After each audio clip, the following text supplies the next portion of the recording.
Olá, igreja. Olá a todos. Nós vamos dar continuidade hoje ao que falamos no final de semana passado, do tema Ter uma Vida em Abundância. Eu vou recapitular um pouco o que nós falamos no último final de semana e depois a gente vai dar continuidade. Nós lemos que João 10, versículo 10, o Senhor fala: eu vim para que tenham vida e a tenham em abundância. Aí nós fizemos uma pergunta: como você tem vivido estes dias?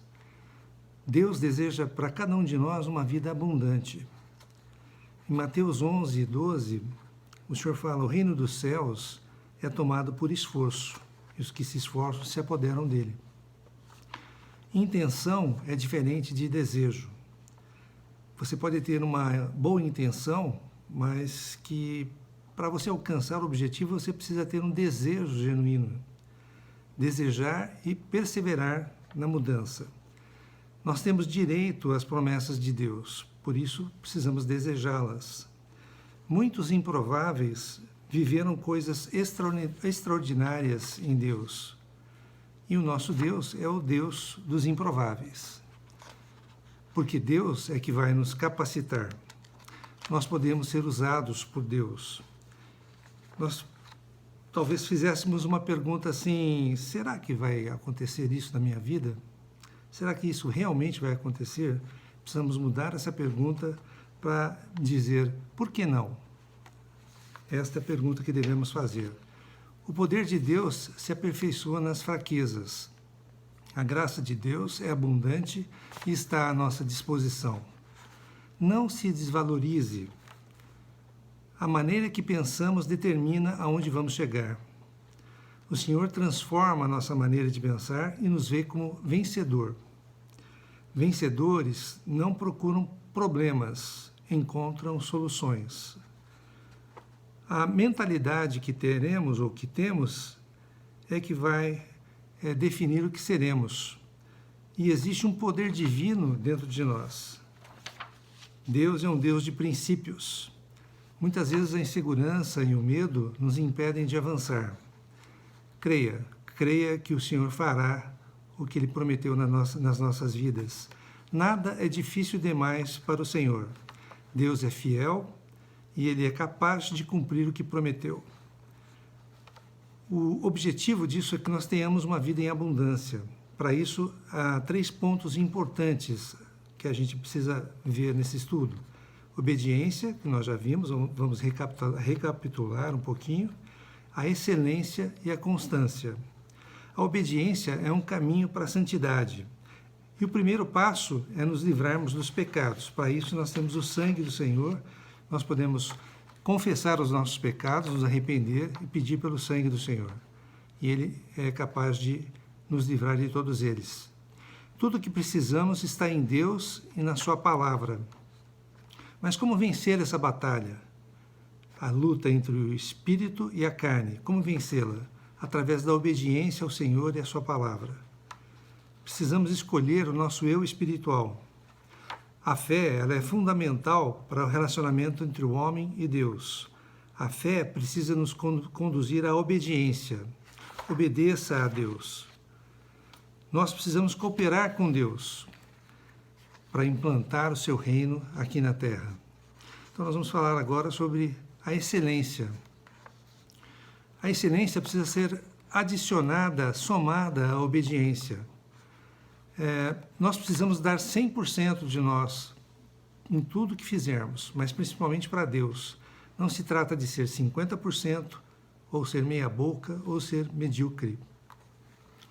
Se você vai, por exemplo, a um restaurante e é muito mal atendido, apesar da comida ser boa, você vai pagar a conta sem nenhum prazer e não vai indicar esse restaurante para mais ninguém. Por outro lado, se você vai a um restaurante onde o serviço é excelente, a comida é muito boa, você vai pagar feliz, mesmo se for mais caro. Por quê? Porque, por um lado, não se paga pela mediocridade e, por outro lado, se paga muito bem pela excelência. A excelência distingue as pessoas e as coisas. Daniel, capítulo 6, versículo 3, nos diz: Então, o mesmo Daniel se distinguiu entre presidentes e sátrapas, governadores das províncias, né? Pela excelência. A excelência, porque nele havia um espírito excelente, e o rei pensava em estabelecê-lo sobre todo o reino. Vou repetir. Então, o mesmo Daniel se distinguiu desses presidentes e sátrapas, porque nele havia um espírito excelente, e o rei pensava em estabelecê-lo sobre todo o reino. Então, o que distinguiu Daniel dos demais? A excelência. Nele havia um espírito excelente. Está aí porque muita gente não cresce. Sem excelência, não conseguimos alcançar o potencial que temos em Deus. E olha que basta você dar o máximo de si. Deus precisa do nosso máximo. Deus fez tudo com excelência e perfeição. Eu e você fomos feitos à imagem e semelhança de Deus. Isto significa que temos a excelência em nossa essência. A excelência precisa ser a marca do cristão. Tem muita gente obediente por aí, mas vivendo aquém do que deveria viver, justamente por não dar o seu melhor naquilo que faz. Precisamos fazer o nosso 100% em tudo que fazemos. A excelência precisa nos distinguir do mundo.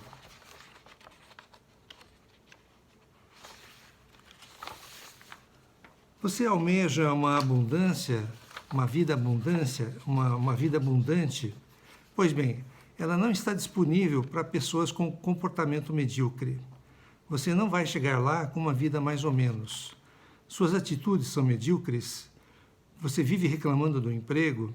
Faz as coisas de qualquer jeito? Vive chegando atrasado nos compromissos? Ou falta aos compromissos e não dá justificativas? Há muitos outros exemplos. Pare de viver como alguém mais ou menos. É triste ver pessoas de comportamento medíocre frustradas com Deus porque não estão colhendo abundância. Um exemplo aqui típico: plantar limão não fará você colher maçã. Sementes de mediocridade não farão você colher frutos de excelência. Precisamos prestar atenção naquilo que estamos semeando. Se Deus não faz acepção de pessoas, a colheita ruim não é um problema de Deus, entre você e Deus, mas é um problema de comportamento. A Bíblia é um livro de princípios. Se você os obedecer, vai colher os benefícios. Somos responsáveis por fazer a nossa vida dar certo. Não estou excluindo Deus de todo o processo, mas precisamos fazer a nossa parte para que Deus nos abençoe. Em Deuteronômio, capítulo 28, versículos de 1 a 14, nós vemos as bênçãos decorrentes da obediência. Diz lá: se atentamente ouvires a voz do Senhor teu Deus, tendo cuidado de guardar todos os seus mandamentos que hoje te ordeno, o Senhor teu Deus te exaltará sobre todas as nações da terra.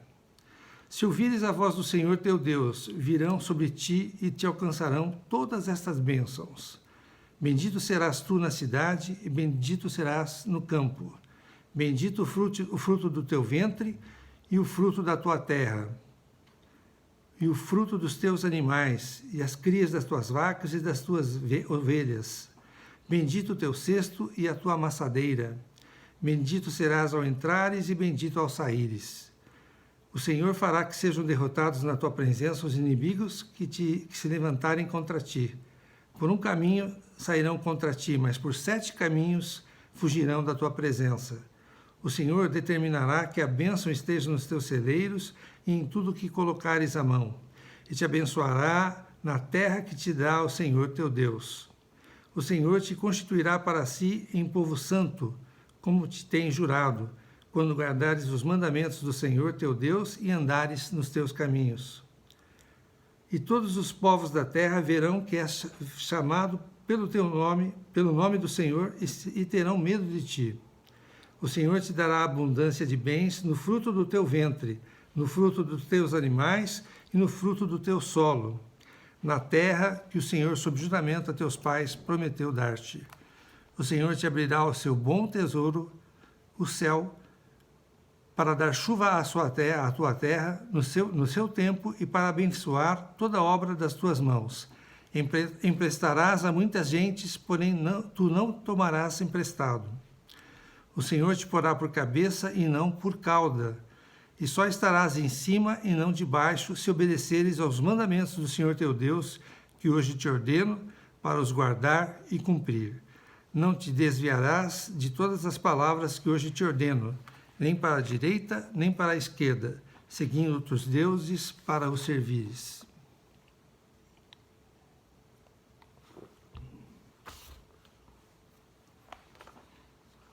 As bênçãos, elas são condicionais.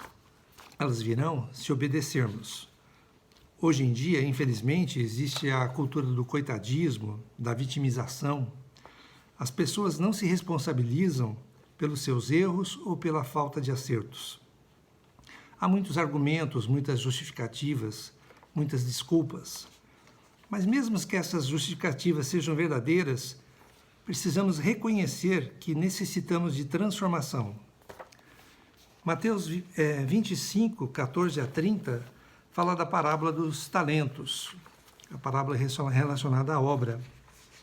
E diz lá: pois será como um homem que, ausentando-se do país, chamou os seus servos e lhes confiou os seus bens.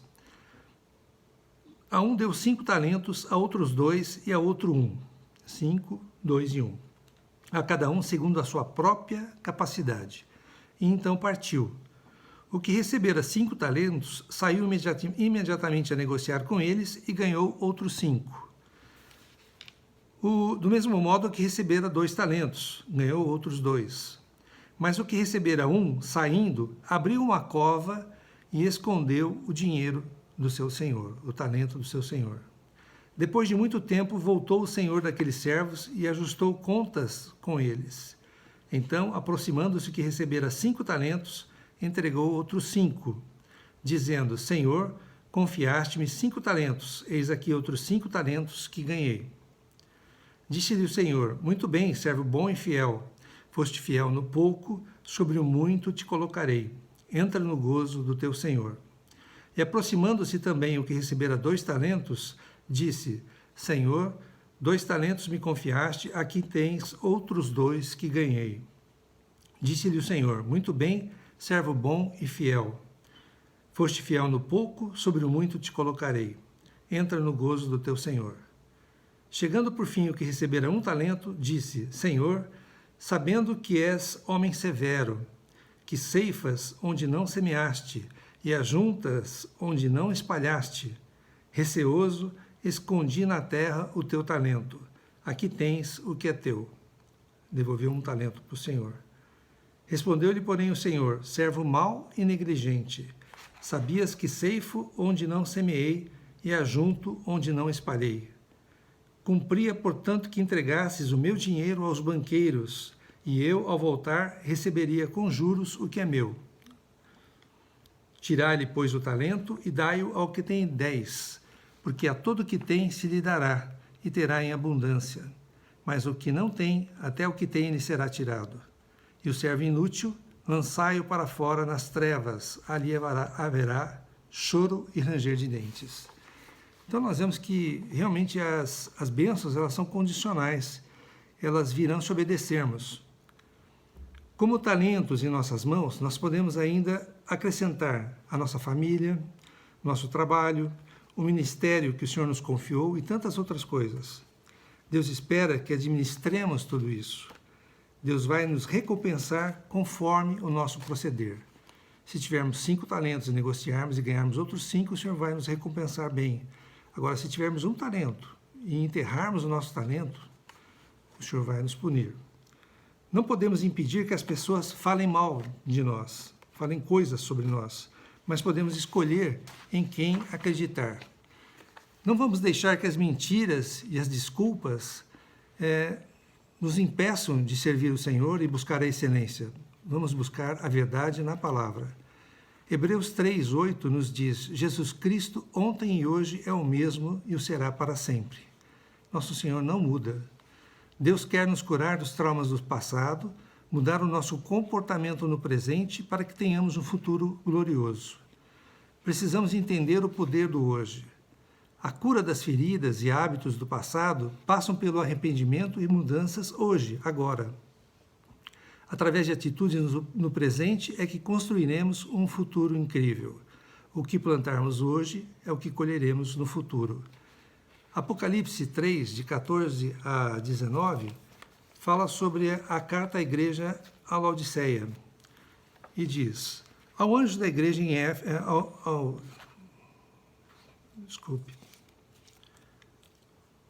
ao anjo da igreja em Laodiceia, escreve: estas coisas diz o Amém, a testemunha, fiel e verdadeira, o princípio da criação de Deus. Conheço as tuas obras, que nem és frio nem quente, quem dera fosses frio ou quente. Assim, porque és morno, e nem és quente nem frio, estou a ponto de vomitar-te na minha boca. Pois dizes, estou rico e abastado, e não preciso de coisa alguma, e nem sabes que tu és infeliz, sim, miserável, pobre, cego e nu.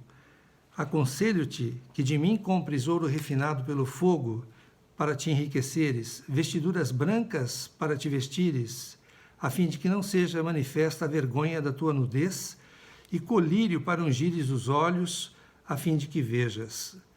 Eu repreendo e disciplino a quantos amo. Sê, pois, zeloso e arrepende-te. Então, nessa carta à igreja em Laodiceia, que se julgava acima dos outros, né? O Senhor diz, conheço as tuas obras. Deus conhece muito bem o nosso passado. Laodiceia era um centro comercial muito importante e rico na região. Era conhecida por três atividades que o Senhor repreende. Atividade comercial, bancária, devido ao ouro que ela produzia, a produção de lã, a indústria têxtil, e pela medicina, o colírio que eles produziam. E Deus justamente ordena que eles trocassem as suas vestes, comprassem ouro refinado e ungissem os olhos com o verdadeiro colírio. Eles não deveriam mais confiar na sua força, mas sim no Senhor. Aquele povo precisava de cura e mudança, e era para hoje. Se achavam abastados e ricos, mas eram pobres e nus. Não adie o que precise ser feito em sua vida. Não espere até amanhã para começar a fazer a sua parte. Seja excelente agora. Há três fatores que estão intimamente ligados à excelência: a competência, a habilidade e a aplicação. Salmo 139:16 nos diz: os teus olhos me viram a substância ainda informe, e no teu livro foram escritos todos os meus dias, cada um deles escrito e determinado, quando nenhum deles havia ainda. O Senhor já desenhou todos os nossos dias. Ele nos vê competentes para cumprirmos aquilo que Ele mesmo predeterminou a nosso respeito. É muito bom sermos competentes, mas não basta. Precisamos adquirir as habilidades necessárias para chegarmos lá. Competência vem de Deus, mas a habilidade se conquista. Precisamos trabalhar para chegar lá. Como é que um líder, por exemplo, vai liderar se não conhece nada sobre liderança? Como alguém vai prosperar se não sabe nada sobre dinheiro? Como ter um casamento feliz se não sabe como construí-lo? Nós somos resultado daquilo que aprendemos e aplicamos. Precisamos aprender. O que não dá é para ser ignorante.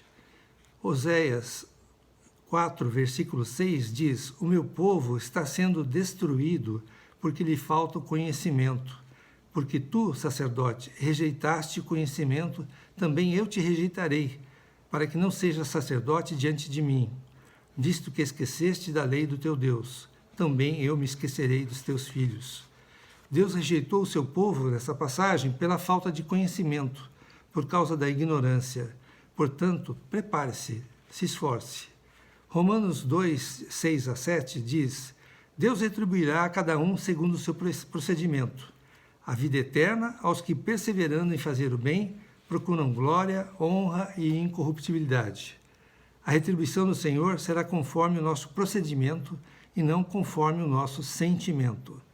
Por quantas vezes você já desejou ficar em forma fisicamente, guardar dinheiro, ler a Bíblia toda, fazer uma faculdade ou um curso, mas no final das contas não fez nada?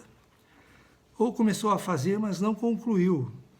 A abundância não virá pelo que você quer, pelo seu sentimento, mas pelo seu comportamento.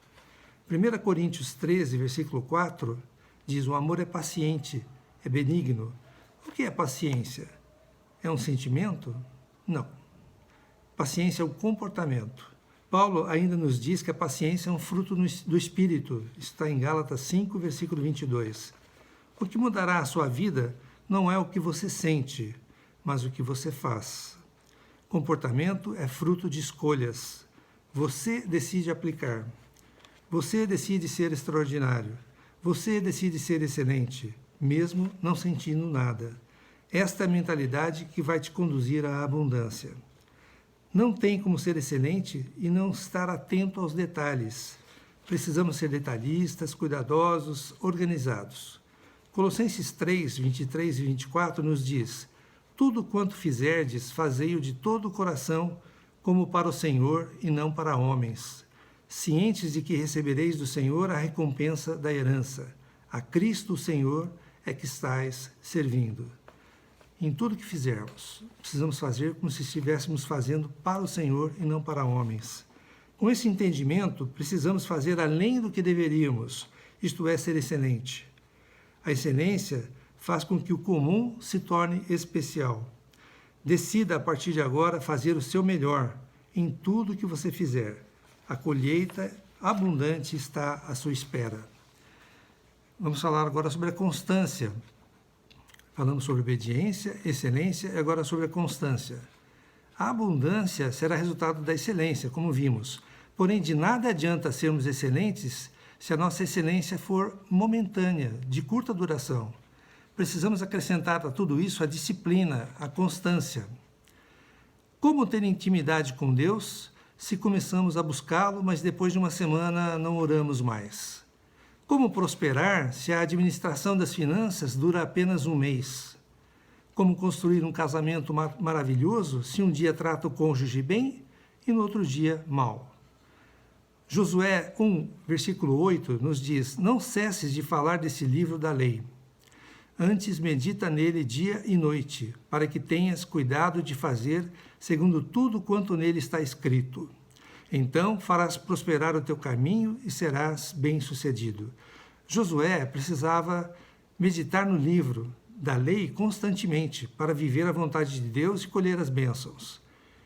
Devemos fazer o certo, mas pelo período necessário.